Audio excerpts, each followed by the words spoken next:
The one guy that had some special interest that I know of that tried to get me to change my views on something that was generous and gave me money was Donald Trump. He wanted casino gambling in Florida. I didn't want it. Yes, you did. Totally false. You wanted it, and you didn't get it because I was opposed to casino gambling before, during, and after. And that's not, I'm not going to be bought by anybody. I promise, if I wanted it, I would have gotten it. No way, Ben. Believe me. Nope. I know my people. Not even possible. I know my people. We have reached a time where the herd needs to be thinned, where there's a distinct need to stop toying with fluff and start making Americans care about the issues, and where the underlying issue that Republicans need to address is which of these individuals could defeat Hillary, Bernie, Jerry, or whomever winds up on the other side of the debate table. And how about telling the truth? Because as it stands right now, none of them really have shown any breakout possibility. Oh, yeah, and by the way, did I mention the Supreme Court? Put on the flak jacket. Let loose the political animal. From the right, Ford O'Connell. From the left, J.D. Gins. Gentlemen, thanks for joining us. All right, Ford, I'm coming to you first. Look, Donald Trump, according to some polls, he really won the debate on Wednesday night. People say, without a doubt, he won. Wait a minute. He didn't answer a couple of direct questions. This whole thing with Jeb Bush, it was a lie because he did go after Jeb Bush and did try to work with him to get casinos in Florida. He got the vaccination question wrong, and he really didn't say anything of substance. Where's all this coming from, Ford?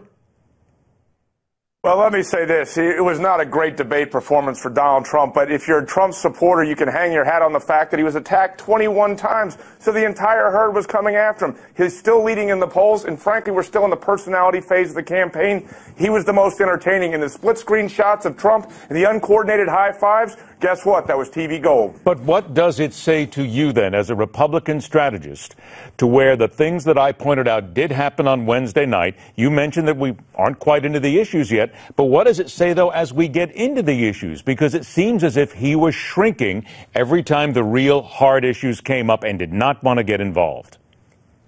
Well, you're absolutely right. And the worst thing that Donald Trump said that could be played over and over on a loop is that I'm not going to bone up on the issues unless I become the nominee.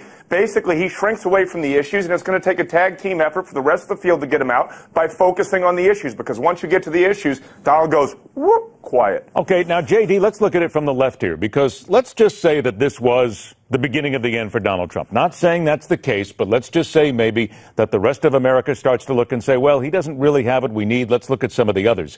Wouldn't that be of concern to you? Because then you're starting to get down into some of the meat, some of the real politicians, and some of the people who would be able to take on Hillary Clinton and talk about the issues. Look, I think that the truth is the Republican Party is still in big trouble. Across the board, you got people who are not living in reality when it comes to what does the middle of America want to hear and what will it take to win a general election. I think the number one person who is the big threat for the from the Republicans against the Democrats is John Kasich, who presents himself as a moderate, talks about compromising, talks about actually getting stuff done in Congress. And, you know, that's not what the Republican base wants to hear. John, I got to tell you something, though. J.D., hang on a sec, because when you're going after, and you're saying that John Kasich, to many people, he was one of the least watched last night. And quite frankly, he had some of the least things to say.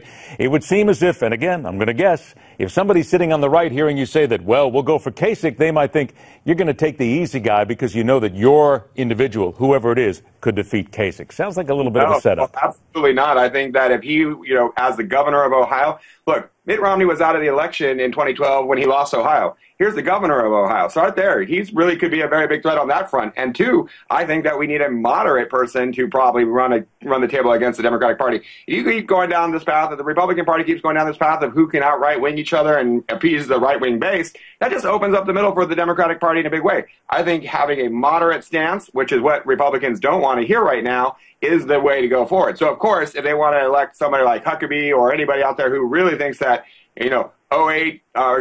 George Bush's war in the Middle East was the way to go, we need to just be doubling down on all of our efforts. That's not what America thinks. That's not what America wants. And I really do think that the Republican Party does themselves a great disservice. Okay, now you just got into foreign policy. You got into foreign policy there just a little bit. Republicans. Go ahead, Ford. Go ahead. I'll give you 15 seconds. Shoot. It always amuses me when Democrats tell me what Republicans should do among Republicans. Look, John Kasich has a chance to actually win this nomination, but it's going to take Jeb Bush basically falling flat on his face and Kasich having a game-breaking moment. He didn't do very well last night in the debates. If he wins New Hampshire, we can talk about this, and it may change the game board. But for right now, John Kasich's in the middle of the field muddling around. All right, now, let me go ahead. You mentioned Jeb Bush. Let me talk about something that he did talk about last night. The Supreme Court justices came up last night. John Roberts was was a topic here. Of course, Roberts was a George W. Bush appointee, twice ruled in favor of President Obama and the Affordable Care Act. Here's Jeb Bush saying that if he were president, the nominees would be chosen differently. Here's what he said.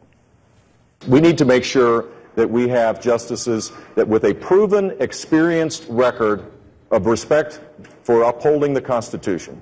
That is what we need. We can't have, the history in recent past is, appoint people that have no experience so that you can't get attacked.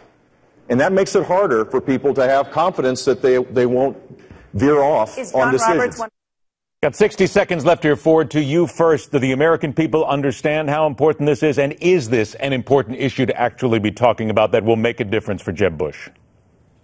In my opinion, it's the most important issue out there. We're about to have 3 retirements, and if you can actually put 3 people on this court that are conservatives and uphold the law, you can hold the law in place for a generation. The American people may not know this is an important issue, but it is. All right, J.D., I then put it to you then, with regard to this very issue. Do you then see this as something that if the Republicans get serious on and hammer away at this, that this will make a dent and will turn people to their side?